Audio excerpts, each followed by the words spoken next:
Magandang buhay, narito naman tayo sa Faith On, Dugo at Sugat ng Pulis, Binhi ng Kapayapaan ng Bayan. Noong ika-21 ng Setyembre, taong kasalukuyan, hindi lang araw ang lumipas, ito'y araw ng dugo at sakripisyo.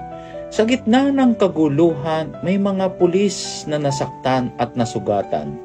Ngunit hindi sila umatras. Ang dala nila, buhay, tapang at matibay na paninindigan para sa kapayapaan ng bayan. Habang tayo'y nasa piling ng ating pamilya, ang ating kapulisan ay nakataya ang buhay sa gitna ng kaguluhan. Hindi sila simpleng uniforme. Sila'y mga anak na gustong makabalik sa yakap ng magulang, mga magulang na ipinapanalangin ng kanilang mga anak, at mga kaibigang umaasang may bukas pa silang pagsasamahan.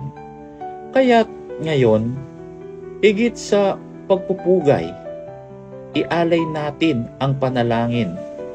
Ang bawat sugat ng ating kapulisan ay binhi ng kapayapaan ng bayan. At sa pagkakataong pong ito, inihiling ko po sa inyo na samahan ninyo ko sa isang maikling panalangin. Sa ngalan ng Ama at ng Anak at ng Espiritu Santo. Amen. Panginoon, palakasin at ipagtanggol niyo po ang aming kapulisan. The Lord is my strength and my shield. My heart trusts in Him. In Psalm chapter 28, verse 7.